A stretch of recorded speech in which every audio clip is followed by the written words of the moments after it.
যে ধারাবাহিকতা আছে, ধারাবাহিকতা ফলো না করার কারণেই আমরা পথভ্রষ্ট হয়ে গেছি, যুবক সমাজ পথভ্রষ্ট হয়ে গেছে। ধারাবাহিকতাটা কি? ধারাবাহিকতা যদি একদম পিতামাতার বিবাহ থেকে শুরু করেন, তাহলে আদর্শ পরিবারের আলোচনা শুনে দেখবেন ওই ধারাবাহিকতায় ত্রুটি আছে, পিতামাতার বিবাহে ত্রুটি আছে, সন্তান জন্মের পর সুন্নাত পালনে ত্রুটি আছে, আকিকায় ত্রুটি আছে, নামে ত্রুটি আছে।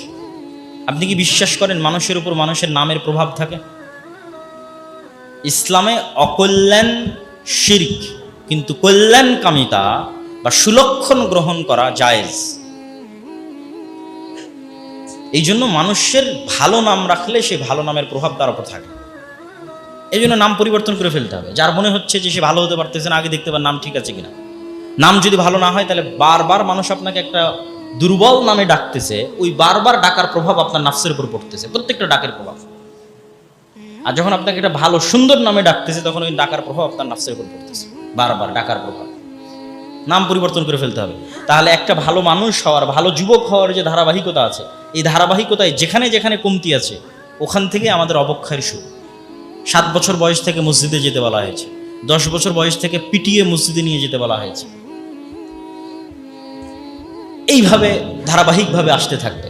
তাওহীদের জ্ঞানের কথা যদি বলি, যে ইসলামের বেসিক মূল বিশ্বাস হচ্ছে তাওহীদ। তাওহীদের জ্ঞানের অভাবের কারণে সুইসাইড করতে পারে।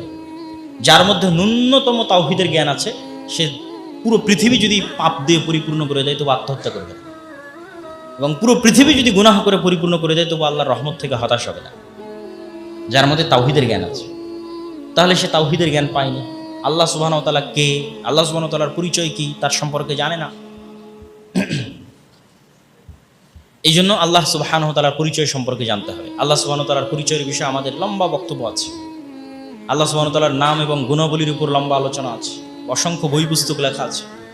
তো তাওহীদ, ইসলামের একাত্মবাদ হচ্ছে ইসলামের মৌলিক বিশ্বাস।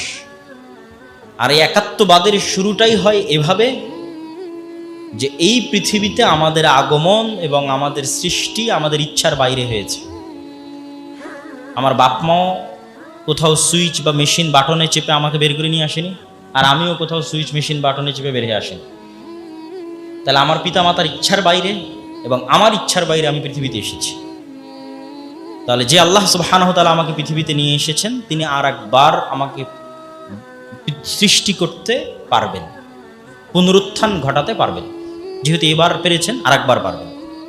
তো যখন আর একবার পারবেন, তখন ওই আল্লাহ সুবহানাহু ওয়া তাআলার সামনে আমাদের এই জীবনের হিসাব তার সামনে পেশ করতে হবে। এটা হলো পরকালের প্রতি বিশ্বাস। যেহেতু আল্লাহ সুবহানাহু ওয়া তাআলার সামনে হিসাব পেশ করতে হবে, সেহেতু আমাকে আল্লাহর প্রতি ঈমান এবং বাকি যে আনুষঙ্গিক বিশ্বাসগুলো আছে, সেগুলো ঠিক করতে হবে।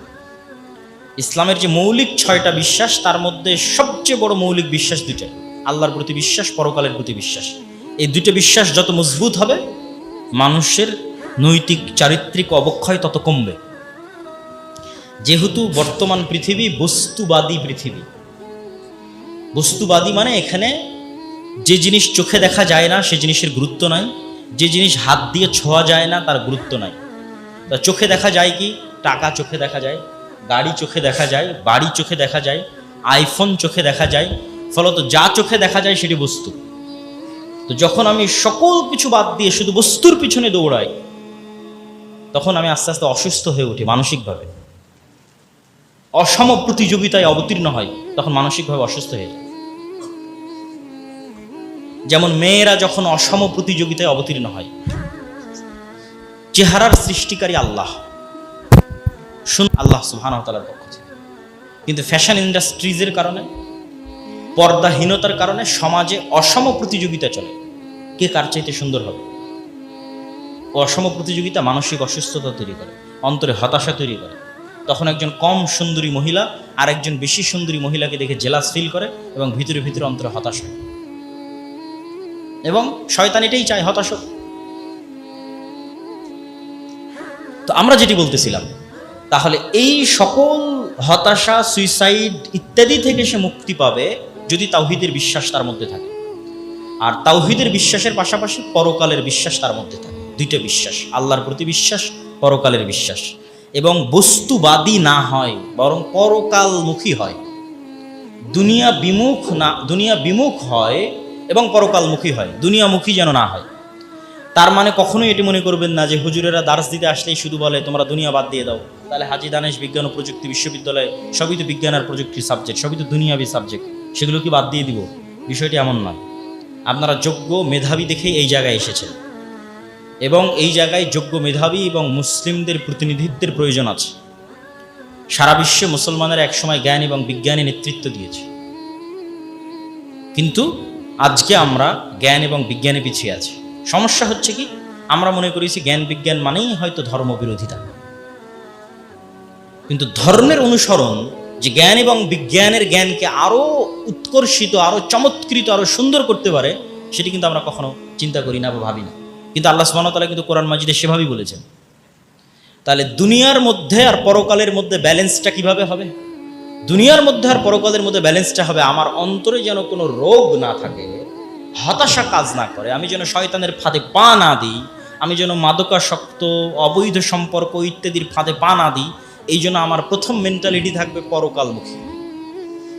এবার আমি জ্ঞান অর্জন করব পরকালের জন্য, সায়েন্স শিখবো পরকালের জন্য, প্রযুক্তি শিখবো পরকালের জন্য, ডাক্তার হব পরকালের জন্য, ইঞ্জিনিয়ার হব পরকালের জন্য, বিজ্ঞানী হব পরকালের জন্য।